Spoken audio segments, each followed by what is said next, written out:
नमस्कार साथियों, मैं आपका दोस्त विष्णु कुमार आप सभी का हार्दिक स्वागत करता हूं, अभिनंदन करता हूं भारत के सबसे बड़े ऑनलाइन एजुकेशन प्लेटफॉर्म वाईफाई 2.0 पर। साथियों, कैसे हैं आप सभी?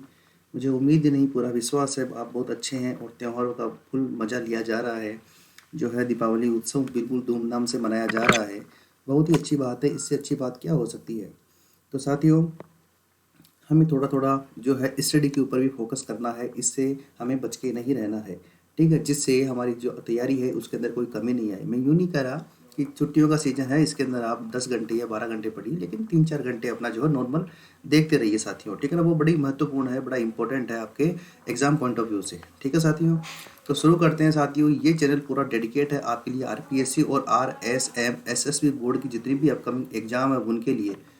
और इसी क्रम में मैं आपके साथ हूँ Vishnu Kumar Jangid, Rajasthan geography, Indian geography और वर्ल्ड ज्योग्राफी के लिए। और राजस्थान ज्योग्राफी आपको पॉइंट टू पॉइंट जो है चल रहा है। हमारा जो वर्तमान में टॉपिक चल रहा है वो है पशु संपदा, यानी पशुधन। ठीक है, और बड़ा ही महत्वपूर्ण टॉपिक है। आओ इसके बारे में थोड़ी चर्चा करते हैं। अनअकैडमी के जो प्लस कोर्सेज है उनको लेने के बहुत सारे फायदे हैं। आपको अनलिमिटेड लाइव एक्सेस मिलता है, टेस्ट सीरीज मिलती है, कोई भी एजुकेटर आप क्लास लेता है वो आप देख सकते हो। 24/7 एक्सेस कर सकते हो, डाउट क्लियरिंग सेशन होता है, पीडीएफ डाउनलोड कर सकते हो, टेस्ट सीरीज ज्वाइन कर सकते हो, अच्छा गाइडेंस ले सकते हो। साथियों, करना क्या है, अनअकैडमी का लर्निंग ऐप डाउनलोड करके और आप अपने मोबाइल नंबर रजिस्टर्ड करके सेल्फ वेरीफाई कीजिए। उसके बाद आरपीएससी सेक्शन में जाके प्लस पे क्लिक करके आप केवल 350 रुपीज़ पर मंथ में आप जो है 24 मंथ्स के लिए कोर्स ले सकते हो। और आरपीएससी सेक्शन में ही आप विष्णु कुमार जांगिड को फॉलो कर लीजिए, जिससे अपकमिंग जो राजस्थान ज्योग्राफी और इंडियन ज्योग्राफी के टेस्ट हैं जो कि फ्री ऑफ कॉस्ट होते हैं, जो कि आपकी क्षमता को जांचने के लिए होते हैं, तो आप यहाँ पर आकर उसको ज्वाइन कर सकते हो। अगर आप विष्णु वन रेफरल कोड का यूज करते हैं तो आपको 10% एक्स्ट्रा डिस्काउंट मिलेगा, इसके अंदर कोई दो राय नहीं है साथियों। तो आइए साथियों, इसी क्रम में आगे बढ़ते हैं। सक्सेस की सबसे बड़ी खास बात क्या होती है, मेहनत करने वालों के ऊपर पैदा होती है।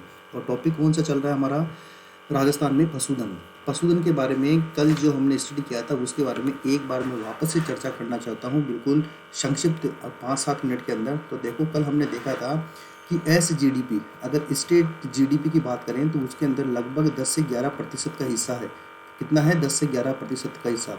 अगर हम बात करें श्रम की तो महिलाओं का श्रम जो है 90% का हिस्सा है। अगर हम बात करें दूध उत्पादन की तो लगभग 12 से 13% दूध जो है आपके राजस्थान उत्पादित करता है। अगर हम बात करें जो है ऊन उत्पादन की तो लगभग 34 यानी 34%, 42% आपका ऊन का उत्पादन कौन करता है, आपका राजस्थान करता है। इसकी जो गणना होती है पशुधन की, ये प्रत्येक 5 वर्ष के अंदर होती है, इसके अंदर आपको पता ही पता है। और ये गणना कौन करवाता है, आपके राजस्व मंडल अजमेर के द्वारा करवाई जाती है। और इस बार जो 20वीं गणना हुई थी उसके अंदर राजस्व मंडल के साथ में आपके गोपालन निदेशालय, कौन सा, गोपालन निदेशालय राजस्थान सरकार, इसने भी सहयोग किया था। पहली कब हुई थी, आपके पहली 1919 के अंदर हुई थी। ठीक है ना, और 20वीं कब हुई, ये 2019 के अंदर हुई। ठीक है साथी, और जनगणना आपकी प्रत्येक 10 वर्ष में होती है, पशु गणना आपकी प्रत्येक 5 वर्ष में होती है, वन गणना आपके प्रत्येक 2 वर्ष में होती है, कृषि गणना प्रत्येक वर्ष में होती है। ध्यान रखना इन चारों गणना को। अभी पूछा गया था कि जनगणना कितने वर्ष के अंदर होती है आपके पुलिस वाले एग्जाम में। उसके बाद देखो, 1947 से पहले बहुत सारी रियासतें, जयपुर, बीकानेर, जोधपुर, ठीक है ना, इन्होंने इसके लिए पशुधन के लिए पहले ही काउंटिंग के प्रयास शुरू कर दिए थे। 1951 के अंदर स्वतंत्रता के बाद पहली बार जो है आपकी ये वाली प्रक्रिया चली और आपके पशुधन की काउंटिंग की गई। 1997 से जो 2003 की पशु गणना थी वो बहुत ज़्यादा महत्वपूर्ण है, क्योंकि इस समय पशुओं की संख्या के अंदर लगभग 10.1% की क्या आई थी, कमी आई थी। तो इसका विशेष ध्यान रखें कि 1997 से 2003 की पशु गणना में 10.1% पशुओं के अंदर कमी हो गई थी, जो इतिहास के अंदर सबसे बड़ी कमी रही है। ऐसी कमी आज तक कभी भी नहीं हुई है। ठीक है, और इस कमी का कारण क्या था, इस कमी का कारण अकाल था भाई। ठीक है ना, 18वीं गणना आपके 2007 में हुई थी और ये पहली नस्ल आधारित गणना थी। ठीक है ना, मैं जल्दीबाजी में इसलिए करवा रहा हूँ, जल्दी से आपको रिवीजन, कि आपको त्योहारों का सीजन है इसलिए वापस रिपीट हो गया एक बार। 19वीं गणना जो है आपके 2012 के अंदर की गई थी और इसके तहत 577.32 लाख पशु आपके राजस्थान के अंदर मिल रहे थे, जो कि पूरे भारत का लगभग 11.27% थे। ठीक है साथी, 19वीं की बात करें तो यहाँ पर घनत्व आपके 169 घनत्व था। अगर हम बात करें 20वीं पशु गणना की तो 20वीं पशु गणना के अंदर हमने ये देखा था कि 20वीं पशु गणना जो है आपके अक्टूबर 2018 से शुरू हुई थी और लगभग 16 अक्टूबर जो है 1 अक्टूबर 2018 से शुरू हुई थी, 16 अक्टूबर 2019 को इसके आंकड़े जारी कर दिए थे। लगभग एक वर्ष और 10 दिन के अंदर इसके आंकड़े जारी कर दिए। इसके तहत राजस्थान की बात करें तो राजस्थान में पशुधन कितने हैं, 568.01 लाख पशुधन है, यानी लगभग आप यूँ कह सकते हो 5 करोड़ 68 लाख जो है आपके 5 करोड़ 68 लाख या फिर 5.68 करोड़ जो है आपकी क्या है पशु संपदा है आपके राजस्थान के अंदर, जो कि आपके पूरे देश का ये जो है पशु संपदा पूरे देश का कितना है 10.58% है भाई, ठीक है ना। और विशेष बात क्या है, 2012 की पशु गणना से 2018-19 की जो पशु गणना है, यानी 19वीं पशु गणना से जो 20वीं पशु गणना है, इसके अंदर बड़ी समस्या हुई। समस्या क्या हुई, आपके लगभग 1.61% पशुओं के अंदर क्या आई, कमी आई। क्या आई, कमी आई। याद करो 1997 से 2003 के बीच में जब गणना हुई थी तो उसके अंदर लगभग 10.1% की कमी आई थी, और अभी कितनी कमी आई है, 1.61% की कमी आई है, ठीक है। और अगर पशुधन की बात करें तो पशुधन के अंदर जो है आपके उत्तर प्रदेश पहले स्थान पर है, लगभग 12.67 पशुधन वो रखता है, और आपकी जो राजस्थान है ये दूसरे स्थान पर है, और ये लगभग 10.58% क्या है पशुधन आपके राजस्थान के हिस्से में आते हैं, और इसी क्रम में राजस्थान जो है पूरे भारत के अंदर दूसरे स्थान पर आता है। इकोनॉमी सर्वे की बात करें, आर्थिक समीक्षा के अनुसार गाय आपके लगभग 7.23% है, और जो बकरी है आपके लगभग 14-14% है, जो भैंस है आपके वो लगभग 12.47% है, ठीक है। और जो आपके भेड़ है वो आपके लगभग 10.64% है, और जो ऊँट है वो पूरे भारत के लगभग 84.43% ऊँट आपके राजस्थान में मिलते हैं भाई, ठीक है ना। हमने यही बात करी थी, दूध उत्पादन में राजस्थान दूसरे स्थान पर है। दूध उत्पादन के अंदर लगभग 12.60% दूध का उत्पादन करता है। ऊन उत्पादन लगभग 34.42% है, और राजस्थान का स्थान पहला है। अंडा उत्पादन जो है लगभग 1.61% अंडे का उत्पादन करता है, और 15वां स्थान है अंडा उत्पादन में। अगर मांस की बात करें तो मांस का उत्पादन लगभग 2.34% करता है, और मांस के उत्पादन में ये जो आपके है 12वां स्थान है। कौन सा स्थान है, 12वां स्थान है। तो ये कुछ बेसिक बातें हमने कल देखी थी। दूध उत्पादन की बात करें तो दूध उत्पादन जो है आपके सबसे ज़्यादा जयपुर में होता है, और सबसे कम दूध का उत्पादन आपके बांसवाड़ा में होता है। अगर ऊन उत्पादन की बात करें तो ऊन उत्पादन सबसे ज़्यादा आपके जोधपुर में होता है। कहाँ पर होता है, जोधपुर में होता है। और सबसे कम ऊन उत्पादन की बात करें तो ये आपके झालावाड़ में होता है भाई, ठीक है ना। तो इसका विशेष रूप से ध्यान रखें, ये चीज़ें हमने कल क्या कर ली थी, देख ली थी भाई साथी। तो इसी क्रम में आज आगे बढ़ते हैं, और हमारे टॉपिक को आज हम ऊँटों के बारे में और गायों के बारे में चर्चा करने जा रहे हैं मेरे प्यारे साथियों। तो आओ भाई, स्वागत करता हूँ एक बार पुनः आप सभी का। देखो देख लेते हैं क्या लिखा हुआ है। प्रथम 1919 में हुई थी, और प्रत्येक 5 वर्ष में होती है। 20वीं कब हुई, अक्टूबर 2018 से शुरू हुई। आंकड़े कब जारी हुए, 16 अक्टूबर 2019 को जारी हुई है। किसने करी, राजस्व मंडल जो कहाँ पर है, अजमेर में है, और पशुपालन निदेशालय जो कहाँ पर है, जयपुर में है। उत्तर प्रदेश पहले स्थान पर है, और आपके राजस्थान दूसरे स्थान पर है भाई, ठीक है ना। और 12वीं जो गणना थी, पशु गणना, उसके तहत आपके लगभग 5 करोड़ 77 लाख पशु थे, और 2019 की जो 20वीं गणना है उसके तहत 5 करोड़ 68 लाख पशु है। यानी 2019 में जो 20वीं गणना हुई है, ठीक है, तो 19वीं और 20वीं गणना के अंदर कितने पशुओं के अंदर कमी आई, 1.66% की कमी आई। इसको मैं बार बार इसलिए बोल रहा हूँ कि आपके दिमाग में ये चीज़ें बिल्कुल सेट हो जाए। जब ये दिमाग में चीज़ें सेट हो जाएगी तो एग्ज़ाम का बड़ा मज़ा आएगा भाई साथी, ठीक है। हम बात करेंगे सबसे पहले हमारे ऊँट राजा की। ऊँट राजा की बात करना बहुत ज़रूरी है हमें, क्योंकि ऊँट राजा की बात करे बिना राजस्थान की कोई बात बनती नहीं है भाई। क्यों, क्योंकि ऊँट ही ऐसा जानवर है जो राजस्थान के अंदर 84% पाया जाता है। कितना पाया जाता है, 84% ऊँट जो है राजस्थान में पाया जाता है। तो एक बार राजस्थान की बात कर लेते हैं। राजस्थान का स्थान कौन सा है, प्रथम स्थान है। कौन सा स्थान है, प्रथम स्थान है। और ऊँट के अंदर राजस्थान पहला स्थान है, और कितना ऊँट है, 3.25 मिलियन ऊँट है। कितना है, 3.25, यानी लगभग 3,25,000 ऊँट आपके क्या है, राजस्थान में है।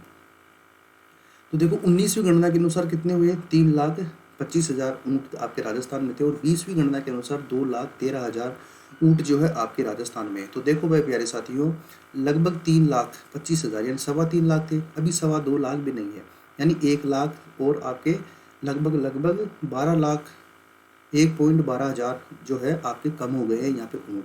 कि पहले कितने थे, 3.25 लाख, अभी कितना है, 2,13,000। तो कम हुए हैं कि बढ़े हैं? तो ऊँटों की संख्या में क्या हुई है, आपकी कमी आई है। ऊँटों की संख्या में क्या आई है, कमी आई है। और ये कमी बहुत महत्वपूर्ण है, आप ध्यान रखना इसका, आप इसे नोट डाउन भी कर सकते हो। ये जो कमी है आपके लगभग 34.69% की कमी दर्ज की गई है, की कमी दर्ज की गई है, ठीक है ना। और ओवरऑल जो आपके देखी थी हमने पशुधन, उसके अंदर 1.66% की क्या दर्ज की गई है, उसमें 1.66% की कमी दर्ज की गई है। ये बड़ी महत्वपूर्ण बात है, 1.66% की कमी दर्ज की गई है उसके अंदर, ठीक है, यानी कुल पशु संपदा में। और ऊँटों के अंदर कितनी कमी दर्ज की गई है, 34.69% की कमी दर्ज की गई है। इसको याद कर लेना, इसको रट लेना, दिमाग में सेट कर लेना, चाहे इसे दीवार के ऊपर लिख के चिपका दो, एग्जाम के अंदर पूछी जा सकती है, बिल्कुल 100%, बहुत ही ज़्यादा महत्वपूर्ण है इसलिए, ठीक है। दूसरी बात करते हैं, ऊँट कहाँ कहाँ मिलते हैं राजस्थान में, ठीक है ना। तो ऊँट अगर हम देखेंगे राजस्थान में, तो पूर्वी राजस्थान में आंशिक ऊँट मिलते हैं। ये आपके अरावली पर्वतमाला है, और अरावली पर्वतमाला के आपका जो ये जैसलमेर वाला भाग है, एक तो ये जो है ऊँटों के लिए प्रसिद्ध है, एक आपका जो ये मारवाड़ वाला पूरा क्षेत्र है, यानी जो जोधपुर वाला एरिया है, ये आपके ऊँटों के लिए प्रसिद्ध है। और आपके ये बीकानेर वाला जो क्षेत्र है, यानी उत्तरी राजस्थान का जो हिस्सा है बीकानेर वाला, ये वाला एरिया आपके ऊँटों के लिए प्रसिद्ध है। ऊँटों के बारे में जानते हो आप, ऊँट को हम क्या बोलते हैं, रेगिस्तान का जहाज बोलते हैं। क्या बोलते हैं, रेगिस्तान का जहाज। ये रेगिस्तान का जहाज बोलते हैं। क्यों बोलते हैं रेगिस्तान का जहाज, इसके दो कारण है। एक तो इसके जो पैर होते हैं, तो पैर का जो तलवा होता है, वो तलवा अधिक चौड़ाई के अंदर होता है। तलवा किस में होता है, अधिक चौड़ाई के अंदर होता है, उसकी वजह से उसके पैर क्या नहीं होते हैं, आपके मरुस्थल के अंदर धंसते नहीं हैं, ठीक है ना। दूसरा, ऊँट के अंदर क्या होती है, कुबड़ होती है। तो कुबड़ की वजह से उस कुबड़ के अंदर वो पानी का क्या करता है, स्टोरेज रखता है, और एक लंबे समय तक बिना पानी पिए रह सकता है। लंबे समय तक बिना पानी पिए वो है रह सकता है, पिए रह सकता है। ये सबसे ज़्यादा खास बात है आपके रेगिस्तान के जहाज की। अब ये दोनों चीज़ें हैं, ये दोनों ही अनुकूल है आपके पश्चिमी राजस्थान यानी बलू मिट्टी के अंदर इसके ऊपर सवारी करने के लिए। तो ऊँटों की सवारी भी की जाती है, ऊँटों को नचाया भी जाता है, बीएसएफ भी ऊँटों को काम में लेती है, और ऊँट की सफारी भी है, ऊँट मेन भी है, ऊँटों के लिए बहुत सारे आभूषण भी है, ऊँटों के महोत्सव भी है, ऊँटों के लिए मेला भी है, ठीक है ना। ऊँटों की कला भी है, जिसे आप उस्ता कला बोलते हो और जट कटराई कला बोलते हो, ठीक है ना। ऊँटों के देवता भी है, ऊँटों के जो है माताजी भी है, इन सब की चर्चा करने वाले हैं हम, ठीक है ना। क्योंकि ऊँट जो है हम कहीं भी इसको छोड़ नहीं सकते, छोड़ने का मतलब है कहीं भी इसको ढीला नहीं दे सकते। आपको एक एक पॉइंट बताने की जिम्मेदारी मेरी है। तो राजस्थान का जहाज क्या है, आपके ऊँट है। क्यों, एक तो पैर के तलवे की चौड़ाई ज़्यादा होती है, इसलिए मिट्टी के अंदर धंसते नहीं हैं, और दूसरा आपके कुबड़ जो है उसमें पानी स्टोरेज होता है, जो बिना पानी पिए लंबे समय तक रह सकता है। इम्पोर्टेंट बात क्या है, 20वीं गणना के अनुसार कितने हैं, 2,13,000। कितने ऊँट है, 2,13,000 आपके 20वीं गणना के अनुसार आपके ऊँट है। और 2012 से 2018 यानी 19वीं पशु गणना से 20वीं पशु गणना के अंदर कितने ऊँटों की कमी हुई, लगभग 34.69% की कमी हुई। इसको आप याद कर लेना साथी, ठीक है। आगे बढ़ते हैं मेरे प्यारे मित्रों। अगर ऊँटों की नस्लों के बारे में बात करें तो देख सकते हैं आप रेगिस्तान रेगिस्तान का जहाज आपको यहाँ पर दिखाई दे रहा है। एक जो सबसे इम्पोर्टेंट नस्ल है वो है बीकानेरी ऊँटों की नस्ल। जो बीकानेरी ऊँटों की नस्ल है वो बहुत ज़्यादा महत्वपूर्ण है भाई साथी। वो इसलिए ज़्यादा महत्वपूर्ण है क्योंकि ये आपके भारवाहक नस्ल होती है। क्या होती है, ये आपके भारवाहक नस्ल होती है, इसलिए ये बीकानेर की ऊँटों की नस्ल बहुत ज़्यादा फेमस है। ये भार ढोने की क्षमता बहुत ज़्यादा रखती है। ऐसा नहीं है कि बीकानेर के अलावा नाचना का जो ऊँट होता है वो भार नहीं ढो सकता, वो भी भार ढो सकता है, लेकिन एक स्पेसिफाई चीज़ होती है कि भाई ये जो है ज़्यादा भार ढो सकता है, इसको विशेष रूप से इसी काम में ले सकते हैं। हालांकि ऊँट तो भार ही ढोते हैं ज़्यादातर। इस नस्ल के जो ऊँट है वो सर्वाधिक संख्या में पाए जाते हैं। इस नस्ल के जो ऊँट है ये सबसे ज़्यादा हमारे सर्वाधिक संख्या में पाई जाती है, इसलिए आप इसे भार वहन ऊँट भी कह सकते हैं, ठीक है ना। और सर्वाधिक संख्या इसकी मिलती है। वैसे अगर ऊँटों की बात करें तो ऊँटों की जो सर्वाधिक संख्या है, यानी कौन से ज़िले में, अगर आपसे पूछे कि ऊँटों की सर्वाधिक संख्या कौन से ज़िले में मिलती है, सर्वाधिक संख्या कौन से ज़िले में मिलती है, एक प्रश्न तो ये आ जाए। और दूसरा प्रश्न आ जाए, ऊँटों की न्यूनतम संख्या कौन से ज़िले में मिलती है। न्यूनतम संख्या कौन से जिले में मिलती है? तो दोनों का आंसर एक तो होगा नहीं, दोनों का आंसर अलग अलग होगा। सबसे ज़्यादा ऊँटों की संख्या आपके जैसलमेर में मिलती है और उसके बाद में जो आपका एरिया आता है वो आपका बीकानेर आता है। यानी सबसे ज़्यादा ऊँट आपके जैसलमेर में मिलते हैं। अगर सबसे कम ऊँट की बात करें तो सबसे कम ऊँट आपके प्रतापगढ़ वाले क्षेत्र में मिलते हैं। किस में मिलते हैं? प्रतापगढ़ वाले क्षेत्र में सबसे कम ऊँट मिलते हैं। तो देखो ये प्रश्न आपके बन सकता है कि सबसे ज़्यादा ऊँटों की संख्या जैसलमेर में है और न्यूनतम ऊँटों की संख्या आपके प्रतापगढ़ में है। बीकानेरी नस्ल का ऊँट बीकानेर और जैसलमेर के आसपास मिलता है। तो इस नस्ल की जो ऊँट है सर्वाधिक संख्या में मिलते हैं। अगर आप मैप के अंदर देखना चाहते हैं तो ये जो बीकानेर वाला एरिया है, ये वाला एरिया, कुछ ये जैसलमेर वाला एरिया, इस पूरे एरिया के अंदर ये वाली ऊँट की प्रजाति मिलती है भाई। ठीक है, ये हुई आपकी बीकानेरी यानी जो भारवाह ऊँट है उसकी बात। थोड़ा सा आगे बढ़ते हैं। अब आप देख सकते हो गोमट का ऊँट। जो गोमट का ऊँट है ये सबसे पहली बात ये कहाँ पर मिलता है? ये आपके फलोदी वाले क्षेत्र में मिलता है। और फलोदी का नाम आते ही आप क्या समझते हो? देखो कितना वीरान है, पूरा दूर दूर तक पेड़, आपको यहाँ पर पेड़ दिखाई दे रहा है, बेचारा धूप में खड़ा है, छाया आपको दिखाई दे रही है। कितना बड़ा ये जो है रेगिस्तान का जहाज है। तो ये जो इसका ये कुबड़ होता है ना, यही आपके पानी को स्टोर करके रखता है और लंबे समय तक जो है ये ऊँट जो है बिना पानी के रह सकता है। इसीलिए तो राजस्थान का जहाज है भैया, वहाँ पर ट्रेवल्स के लिए बहुत ज़्यादा महत्वपूर्ण है। हालांकि ये पर्यटन के लिए भी महत्वपूर्ण हो रहा है क्योंकि वहाँ पर अब क्या कर रहे हैं, आपके केमल सफारी चलाई जा रही है। तो देखो जो गोमट का ऊँट है ये फलोदी में सर्वाधिक संख्या में मिलते हैं। फलोदी का मतलब आपके कौन सा जिला आ गया? ये आपके जोधपुर वाला जिला आ गया। ठीक है ना, जोधपुर वाला जिला आ गया फलोदी के लिए। और ये ऊँट जो है आपके सवारी के लिए बहुत फेमस है। किसके लिए फेमस है? सवारी करने के लिए बहुत ज़्यादा फेमस है आपके गोमट वाला ऊँट। यानी आपने अभी तक हमने दो देखी है, एक आपके बीकानेरी ऊँट हुआ है और दूसरा उसके जस्ट नीचे वाले एरिया में जोधपुर फलोदी के आसपास जो ऊँट देखा है वो आपके गोमट का ऊँट देखा है। ठीक है ना, तो एक आपकी नस्ल हुई ऊँट की कौन सी? बीकानेरी। और दूसरी आपकी नस्ल हुई कौन सी? गोमट का ऊँट, जो कि सवारी के लिए प्रसिद्ध है। फोटो आप देख सकते हो लगातार। ठीक है ना, ये बीकानेरी ऊँट आपको दिखाई दे रहा है और ये ऊँट आपको थोड़ा गोरा सा है। गोमट का ऊँट आपको दिखाई दे रहा है। अब आप तीसरे प्रकार का ऊँट देख सकते हो जिसे आप बोलते हो नाचना का ऊँट। क्या बोलते हो? नाचना का ऊँट। जैसे आप फोटो में देख रहे हो तिरंगा झंडा लगा हुआ है, लहरा रहा है, यशस्वी भारत का यशस्वी तिरंगा बिल्कुल आपको दिखाई दे रहा है यहाँ पे। ये देखो ये इंडियन फ्लैग जो है लहरा रहा है और यहाँ पर जो है नाचना ऊँट का प्रोग्राम चल रहा है। दर्शकों की बहुत ज़्यादा भीड़ लगी हुई है। देखो कितने अच्छे अच्छे वस्त्र पहन रखे हैं आपके इसने और कितने देखो गोरबंद गले के अंदर डाला हुआ है इसने। ठीक है, वो ये बहुत ही अच्छे से आपको दो टांग ऊपर करते हुए डांस करते हुए दिखाई दे रहा है। अब ये डांस करता है इसीलिए इसे क्या बोलते हैं? नाचना का ऊँट बोलते हैं। और नाचना का जो ऊँट है वो आपके जैसलमेर का प्रसिद्ध है। कहाँ का प्रसिद्ध है? जैसलमेर का। ठीक है, तो नाचना का ऊँट कहाँ का प्रसिद्ध है? जैसलमेर का प्रसिद्ध है। और इस नस्ल के ऊँट सर्वाधिक संख्या में जैसलमेर में पाए जाते हैं। ठीक है ना, और अगर पूछे ओवरऑल ऊँट सबसे ज़्यादा कौन से मिलते हैं? बीकानेरी मिलते हैं। लेकिन जैसलमेर के अंदर सबसे ज़्यादा ऊँट कौन से मिलते हैं? नाचना मिलते हैं। साथ ही एक बात का ध्यान रखना कि ये नहीं है कि नाचना का ऊँट बीकानेर में एक भी नहीं है या बीकानेरी ऊँट जैसलमेर में नहीं है। ठीक है ना, या फिर गोमट वाला जो ऊँट है वो आपके केवल फलोदी में है, जैसलमेर बीकानेर में नहीं, ऐसा नहीं है।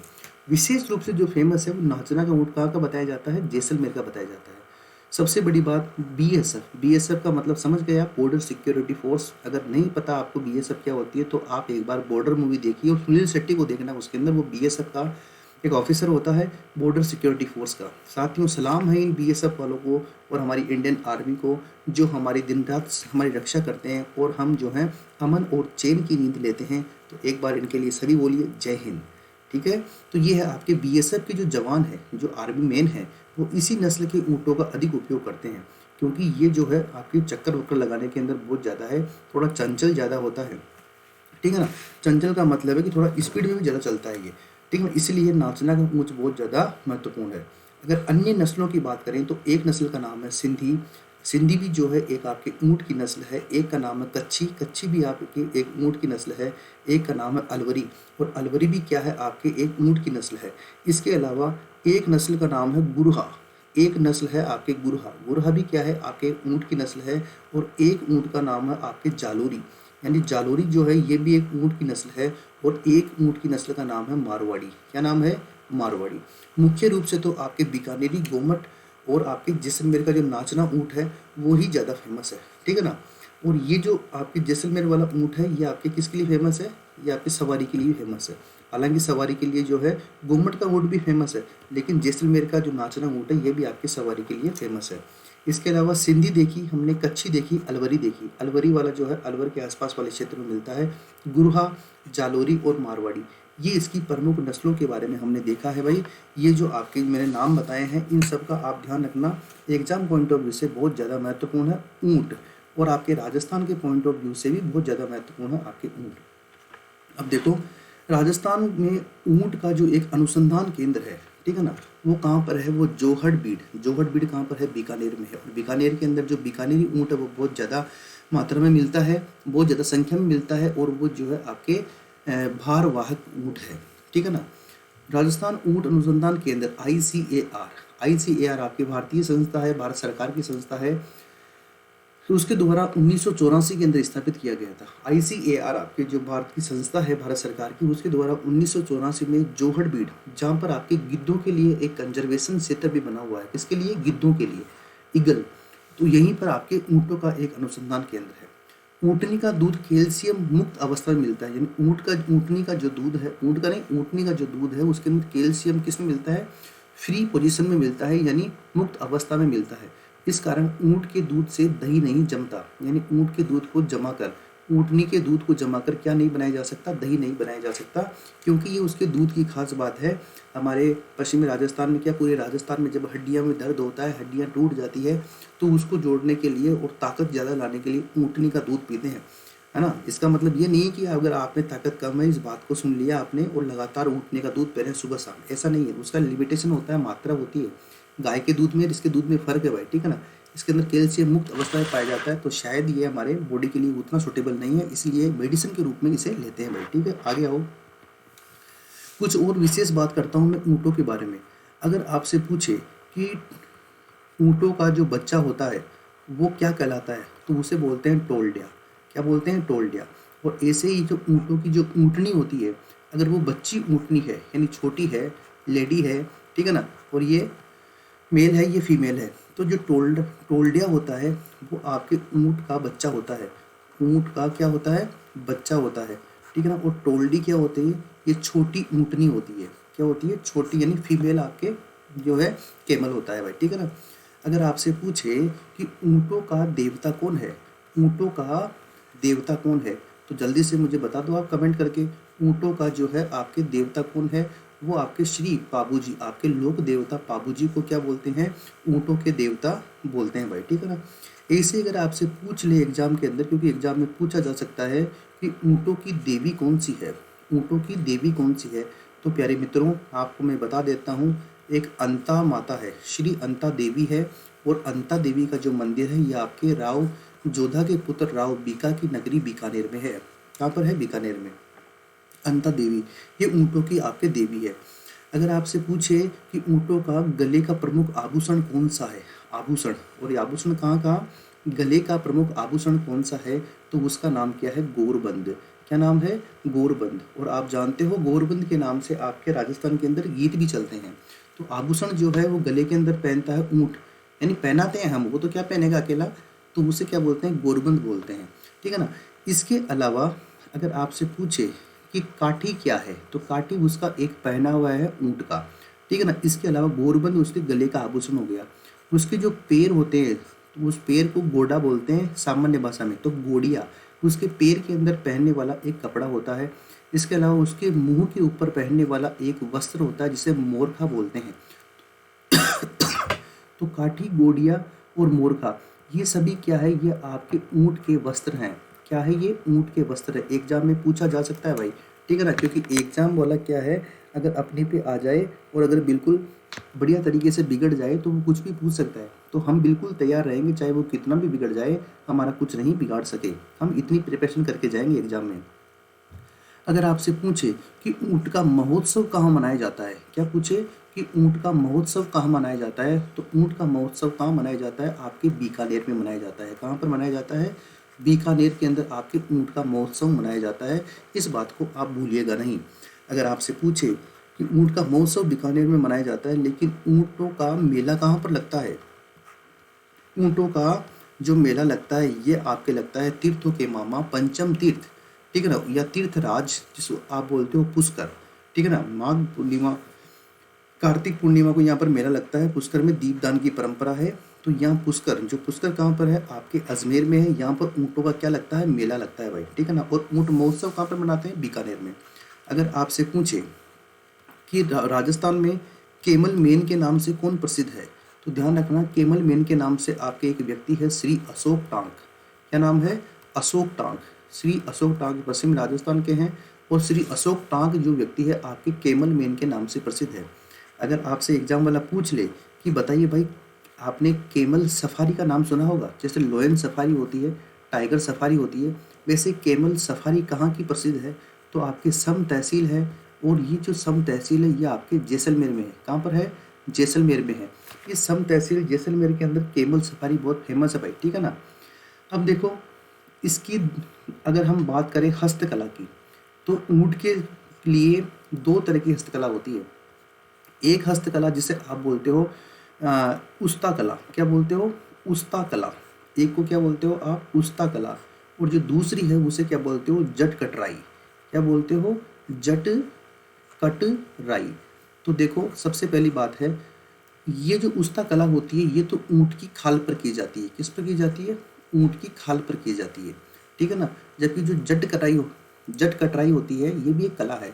ये जिंदे ऊँट पर की जाती है। ध्यान रखना, किस पर की जाती है, जिंदे ऊँट के ऊपर की जाती है जट कटराई, जिंदे ऊँट पर। अब देखो, जिंदे ऊँट पर क्या किया जाता है, इसके अंदर बालों को काटकर डिजाइन बनाई जाती है। डिजाइन बनाते हैं किसको काटकर, इसके बालों को काटकर डिजाइन बनाते हैं। बात समझ रहे हो, यानी जट कटराई क्या होती है, जिंदे ऊँट के ऊपर उसके बालों में डिजाइन बना देते हैं काट कर, ठीक है। जैसे अपन बाल कटाते हैं ना, वैसे ही उसके बाल काट देते हैं, तो उसे बोलते हैं जट कटराई। क्या बोलते हैं, जट कटराई। और जो उस्ता कला होती है ये आपके ऊँट की खाल के ऊपर जो नक्काशी की जाती है, क्या की जाती है, नक्काशी की जाती है, ये उस्ता कला होती है। और ये जो उस्ता कला है इसके लिए हिसामुद्दीन उस्ता एक बहुत ही फेमस इससे कलाकार है, हिसामुद्दीन उस्ता। ये इसके बहुत ज़्यादा फेमस कलाकार है। और ये जो आपकी उस्ता कला है ये किस राजा के काल में सबसे ज़्यादा पनपी थी, ये आपके एक राजा हुए थे बीकानेर के, श्री अनूप सिंह जी। कौन सा, श्री अनूप सिंह जी यहाँ पर एक राजा हुए थे जिन्होंने वहाँ पर जो है अनूप महल का निर्माण करवाया था और अनूप पुस्तकालय का निर्माण करवाया था, 33 करोड़ देवी देवताओं का मंदिर का निर्माण करवाया था। और ये वही अनूप सिंह जी है जिसने बीकानेर में हेम्बर गणेश जी यानी शेर के ऊपर सवार गणेश जी का मंदिर बनवाया था। ये वही अनूप सिंह जी के समय आपकी उस्ता कला जो है ये बड़ी फेमस हुई थी। तो ध्यान रखना, अगर ऊँट की बात करें तो ऊँट की दो तरह की कलाएं होती है। एक होती है आपकी उस्ता कला और एक दूसरी होती है आपकी जट कटराई।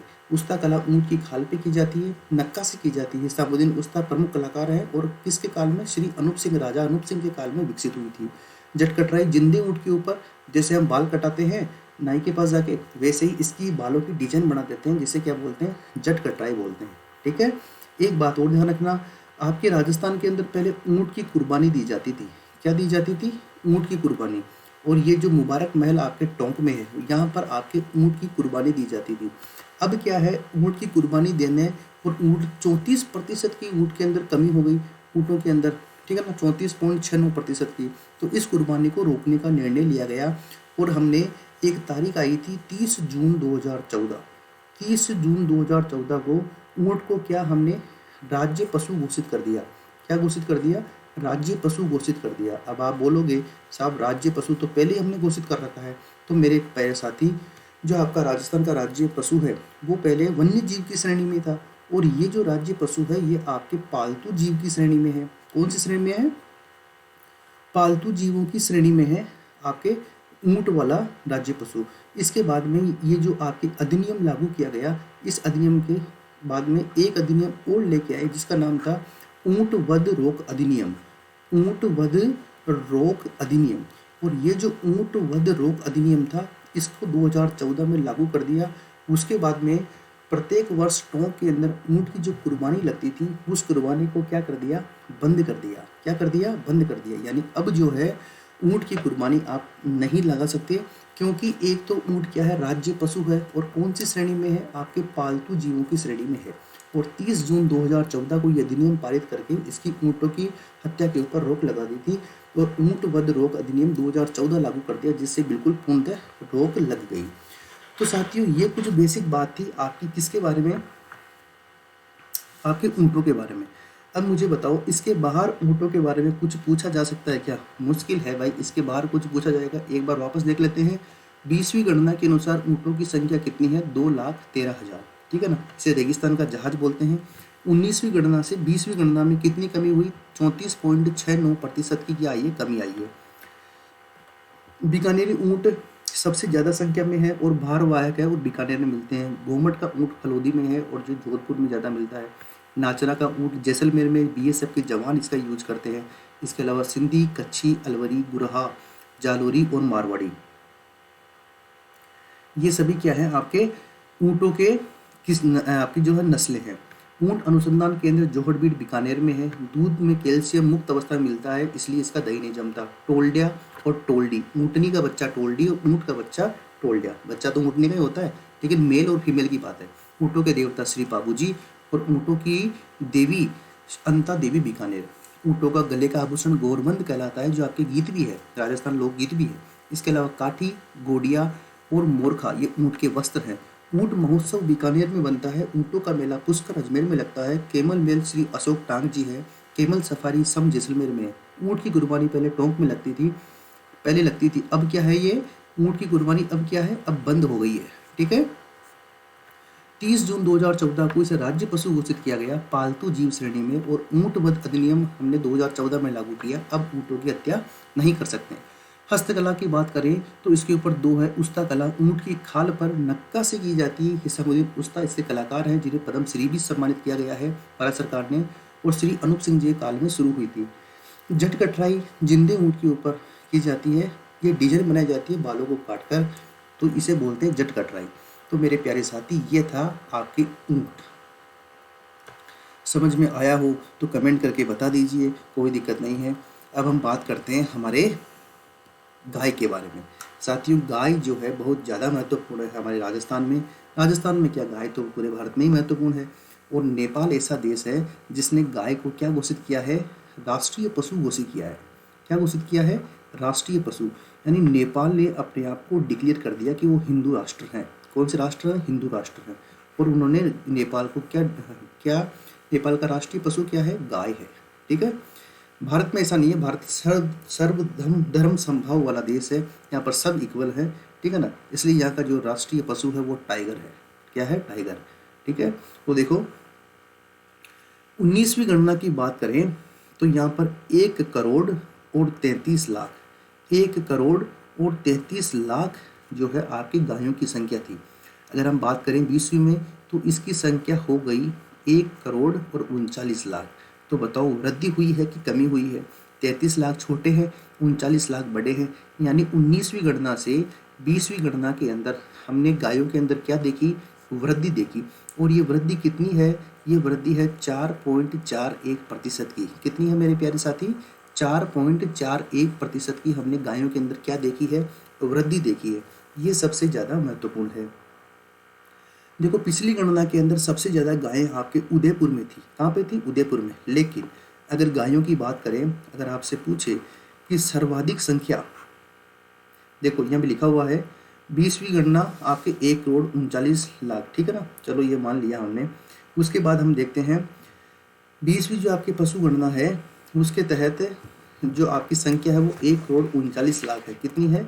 1 करोड़ 39 लाख जो है आपकी संख्या है। और इसके अंदर वृद्धि कितनी हुई आपके? इसके अंदर वृद्धि हुई आपके 4.41% की, ठीक है ना। ये हम गायों की बात कर रहे हैं। तो गायों की हम बात करें तो इसके अंदर मध्य प्रदेश आपके पहले स्थान पर है। कौन से स्थान पर है? मध्य प्रदेश पहले स्थान पर है। यानी भारत जो है ना, भारत के अंदर मध्य प्रदेश पहले स्थान पर है और राजस्थान आपके छठे स्थान पर है, ठीक है ना।